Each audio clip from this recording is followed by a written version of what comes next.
অসম্ভবকে সম্ভব করেছেন পিনাকি ভট্টাচার্য। 54 বছরের মিথ কার্যত ভেঙে দিয়েছেন এবং পিনাকি ভট্টাচার্যের হাইপোথেসিস বলেন আর ফাইন্ডিংস বলেন, যাই বলেন, ওটা নিয়ে বাংলাদেশে একটা নতুন অধ্যায় রচিত হতে যাচ্ছে। তোলপাড় অলরেডি শুরু হয়েছে এবং আরো অনেক কিছু হবে, জাস্ট ওয়েট। দর্শক, কথা বলছি 1971 সালে বাংলাদেশের মহান মুক্তিযুদ্ধে কতজন লোক শহীদ হয়েছে, 30 লাখ না 2000, এটা নিয়ে। তাই পিনাকি যেটা বলেছেন ওটাকে আমি জাস্ট হাইপোথেসিস বলতে রাজি নই। পিনাকি যেভাবে প্রেজেন্টেশন করেছেন উনি তো একটা মেথোডোলজি মেনে মূলত প্রমাণ করেছেন যে 2000-এর বেশি না, রেফারেন্স দিয়েছেন, ওটা ফাইন্ডিংস 2000। তবে হ্যাঁ, সরকার কোন একটা কমিশন গঠন করে একটা চূড়ান্ত সংখ্যা নির্ধারণ করার জন্য বা সঠিক সংখ্যা নির্ধারণ করার জন্য কমিশন গঠন করে কাজ করতে পারে।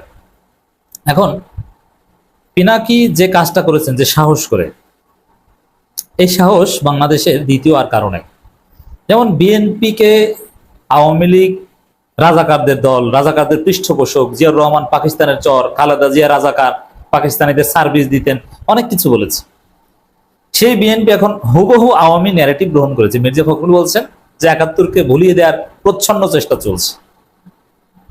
অতএব এই বিএনপি তো সত্য বলার কোনো সাহসই নেই, বরং আওয়ামী ন্যারেটিভ স্বার্থের প্রয়োজনে মেনে নেয় হচ্ছে বিএনপির মানহাজ। জামাত ইসলামী 71 কেন্দ্রিক সত্য বলবে, এটা অসম্ভব। জামাত ক্ষমতায় আসলেও, জামাত যদি 300 আসনের 299 আসন পেয়ে ক্ষমতায় আসে, সরকার গঠন করে, তারপরও 1971 সালে 30 লাখ নিয়ে প্রশ্ন তোলার সাহস জামাতের কারণে। জামাত আনুষ্ঠানিকভাবে এটা পারবে না, অথচ এটা একটা সত্য। আপনাকে প্রশ্ন তুলতে হবে, সত্যটা বের করেন। এটা পিনাকি করেছেন। তো পিনাকি তো করেছেন এই 30 লাখে 3 লাখও বলেন না, 2000 বলেছেন। এটা তিনি নিজের মনের মতো বলেছেন তা না, এটা একটা গবেষণা।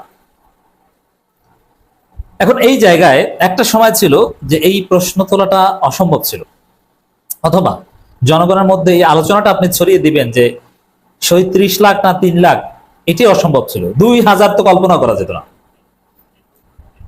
কিন্তু 5 আগস্ট বিপ্লব পরবর্তী বাংলাদেশে এই পরিবেশ তৈরি হয়েছে। এই পরিবেশ তৈরি হলো কোনো রাজনৈতিক দলের পক্ষে বা রাজনীতির সাথে রিলেটেড কেউ এটা সাহস করতো না। একমাত্র পিনাকি ভট্টাচার্য তিনি পেরেছেন। এবং দেখেন, মানুষ বিশ্বাস করছে। মানুষ এতদিন ধারণা করত 30 লাখ না 3 লাখ, এখন মানুষ বিশ্বাস করে আসলে 2000। এবং পিনাকির এই ফাইন্ডিংস এর সমর্থনে আরো অনেক গবেষণা বের হচ্ছে। যে পরিমাণ বলা হয় তাতে 4% লোক মারা যাওয়ার কথা শেখ মুজিব যেটা বলেছে, মানে প্রত্যেক 100 জনের 4 জন। কই, আমরা তো ওরকম দেখি না। প্রত্যেক গ্রাম থেকে অনেক লোক মিসিং হওয়ার কথা। এই জায়গায় নতুন প্রজন্ম জেনজি পিনাকির বক্তব্য বিশ্বাস করতে শুরু করেছে। হাজার লক্ষ কোটি মানুষ পিনাকির বক্তব্য মনে প্রাণে বিশ্বাস করে নিয়েছে যে না, 2000 এটাই সত্য। এতদিন যা শুনেছি ওটা পুরোটাই বাটপারি, মিথ্যা, ধান্দাবাজি। এখন পিনাকি তো চ্যালেঞ্জ দিয়েছেন, ভাই আমি একটা রিসার্চ করেছি, এটা আপনাকে মানতে হবে না। আপনি এটা একটা কমিশন গঠন করে বা যেভাবে হোক আপনি তদন্ত করে, বিভিন্ন সিস্টেম তো আছে, আপনি এই সংখ্যাটা নির্ধারণ করে দেন। পিনাকি তো আর গায়ের জোরে বলছে না, আর পিনাকি তো স্বাধীনতাকে অস্বীকার করছে না। কিন্তু তিনি সাহস করে 2000 এই কথাটা বলেছেন এবং মানুষের কাছে প্রচার করেছেন, বিশ্বাস করেছে। এটা 54 বছরের ইতিহাস বদলে যাওয়ার ঘটনা। পারসেপশন বদলে গেছে, তরুণ প্রজন্ম এটা বিশ্বাস করে। একটা সময় তো এগুলো প্রশ্নই করা যেত না। যেমন শেখ মুজিব কেউ সাহস করতো না বলতে। তারেক জিয়াও বলতো বঙ্গবন্ধু শেখ মুজিবুর রহমান। কোন পটুয়াখালীর কোন একটা কলেজের ইসলামিক স্টাডিজের শিক্ষক একবার 15 আগস্টের একটা প্রোগ্রামে বঙ্গবন্ধু শেখ মুজিবুর রহমান এভাবে নাম বলে শেখ মুজিবুর রহমান শুধু এভাবে বলেছিল, তার চাকরি চলে গেছে। আমাদের মতো বিপ্লবী লোক যারা হাসিনা এবং আওয়ামী লীগের কট্টর সমালোচক ছিলাম, আপনারা জানেন, আমরা কখনো শেখ মুজিবুর রহমানকে শেখ মুজিব বলার সাহস পাইনি। বঙ্গবন্ধু জাতির জনক, 1000 বছরের শ্রেষ্ঠ বাঙালি, এভাবে আমাদেরকে বলতে হয়েছে। কেন? আমাদেরকে দেশে আসতে হয়েছে, পরিবার দেশে থাকতো, এদের বেঁচে থাকতে হবে। এই জন্য শেখ মুজিবুর রহমানকে শেখ মুজিব বলে কেউ জীবিত থাকতে পারেনি, ভালো থাকতে পারেনি। হয় গুমের শিকার হয়েছে, নইলে হত্যার শিকার হয়েছে, চাকরি গেছে, বড় ধরনের কোনো ক্ষয়ক্ষতির সম্মুখীন হয়েছে। শেখ মুজিবুর রহমানকে শেখ মুজিব বললে অন্য কোনো গালি দেওয়ারও প্রয়োজন ছিল না। এখন তো শেখ মুজিবের সব মূর্তি ভেঙে চুরে চুরমার করে ফেলা হয়েছে। এখন শেখ মুজিবকে কেউ বঙ্গবন্ধু বললে তাকে ধরে, তাকে গালি দেয়। শেখ মুজিবকে সেমু গুন্ডা, শেখ মুজিব এভাবে বলতে হয়। তো তো এই জায়গায় সত্য বলার, সত্য প্রচারের, সত্য মেনে নেওয়ার একটা স্পেস তৈরি হয়েছে, যেটা এতদিন ছিল না। হাসিনা এক অ্যাবসলিউট ফ্যাসিজম কায়েম করে রেখেছিল, যেখানে সত্য মনে মনে মেনে নেওয়ার স্বাধীনতাও ছিল না। এবার সেই পরিবেশে এসেছে, পিনাকের থিসিস মানুষ বিশ্বাস করছে, 2000 মানুষ মারা গেছে। তো এই জায়গায় সাংবাদিক ইলিয়াস যে কাজটা করেছে, সাংবাদিক ইলিয়াস কিন্তু হাসিনার আমলেও যুক্তরাষ্ট্রে বসে মুক্তিযুদ্ধের যে ন্যারেটিভ বা মুক্তিযুদ্ধকে যেভাবে ব্যাখ্যা করতো, 1971 সালে গোলাম আজম যে ব্যাখ্যা দিত, ওটা জামাতও এখন গ্রহণ করে না, ওইটা সাংবাদিক ইলিয়াস গ্রহণ করতো। ইলিয়াসের বক্তব্য ছিল গোলাম আজমের বক্তব্য, অথচ গোলাম আজমের অনুসারীরা কেউ 1971 জামাতের ন্যারেটিভ গ্রহণ করে না। তারা সবাই 71-এর পর পুরোপুরি শেখ মুজিবের স্বাধীনতাপন্থী হয়ে গেছে। জামাতের 1971-এর স্ট্যান্স আমি দেখেছি টোটাল জামাত ইসলামীতে মাত্র 2 জন লোক ধারণ করতে, আর মনে মনে 2-4 জন ধারণ করতে পারে, প্রকাশ্যে 2 জন লোক 1971-এর জামাতের স্ট্যান্স এখনো বিশ্বাস করে বা ধারণ করতো আওয়ামী লীগ আমলেও। একজন হচ্ছে আহমেদ আফগানি, বিশিষ্ট লেখক গবেষক, এবং আরেকজন হচ্ছে সাইফুল্লাহ মোহাম্মদ তোফায়েল, তিনিও লেখক গবেষক, লেখেন, ফেসবুকে লেখেন, বিভিন্ন পত্রিকাও লেখেন, ছাত্র সংবাদে লেখেন। তো এরা এই জায়গায় সৎ থাকতে পেরেছে, এরা সাহস করেছে, কিন্তু ইলিয়াস এটা করেছে। আর এখন এটা আরো ভালোভাবে করার সময় এসেছে। এখন এই যে পিনাকি জাস্ট বলেছে এবং লক্ষ কোটি মানুষ জেনজি বিশ্বাস করেছে, ওই জায়গায় কি শেষ? না, ঘটনা অনেক দূর গড়িয়েছে। এই সরকারে, ইউনূস সরকারের প্রভাবশালী প্রেস সচিব, যিনি উপদেষ্টাদের চাইতে অনেক বেশি পাওয়ারফুল, তাই তিনি একটা ফেসবুক পোস্ট দিয়েছেন ইংরেজিতে।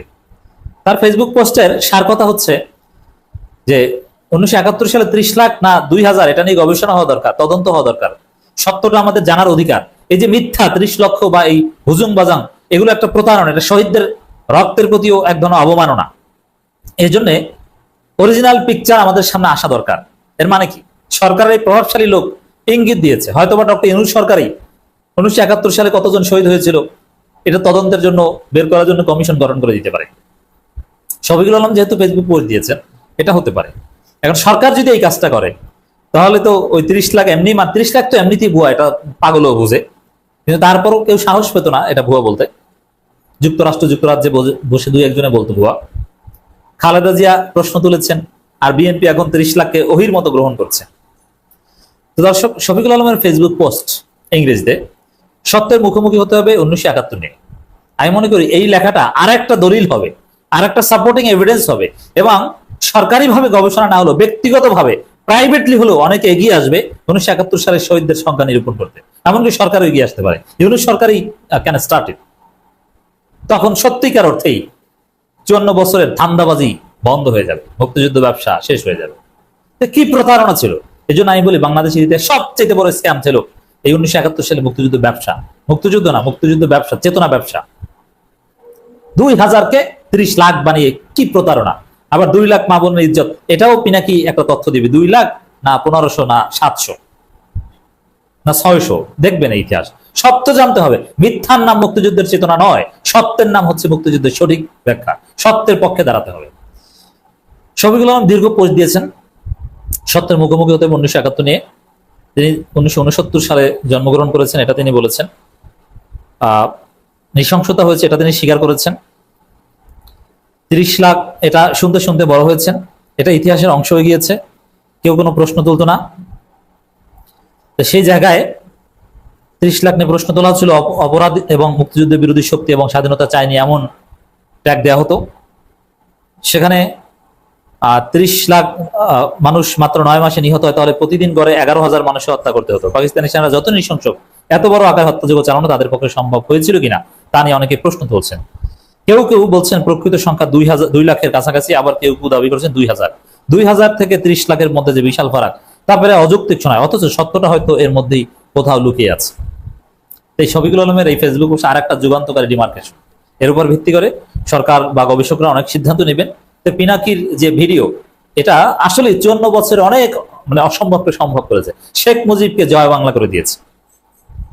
আরো নানান কথা বলেছেন। এক কথায় শফিকুল আলমের বক্তব্যের সার কথা, যদি আমরা এমন সৎভাবে সত্যের মুখোমুখি না হই, তাহলে 30 লাখ আমাদের জাতির প্রথম ভুয়া খবর হয়ে দাঁড়াবে, আর সেটাই হবে ইতিহাসের প্রতি বিশ্বাসঘাতকতা। 1971 সালে নিহত প্রতিটি প্রাণের সাথে বিশ্বাসঘাতকতা। এর অর্থ 71 সালে শহীদদের সংখ্যা নিরূপণের জন্য সরকার উচিত কমিশন গঠন করা। তা খেলা কিন্তু জমে গেছে, 71 ব্যবসা শেষ। এবং পিনাকি, ইলিয়াস, মাহমুদুর রহমান এরা যদি রাজনীতিতে আসেন, তাহলে দেখবেন এই ৭১-এর একদম পিওর ব্যাখ্যা দিবে। এটা যে ভারতের ষড়যন্ত্র ছিল, হ্যাঁ, তারপরেও ৭১ বা আমাদের স্বাধীনতা প্রয়োজন ছিল, এটা ঠিক আছে, কিন্তু ভারতের ষড়যন্ত্র এটা জামাতও ৭১-এর পর ভালোভাবে বলতে পারেনি। এটাই পিনাকি, ইলিয়াসরা বলবে। অতএব আওয়ামী লীগের রাজনীতি আর বিএনপির যে নয়া আওয়ামী হয়ে ওঠার চেষ্টা, এগুলো জয় বাংলা হয়ে যাবে।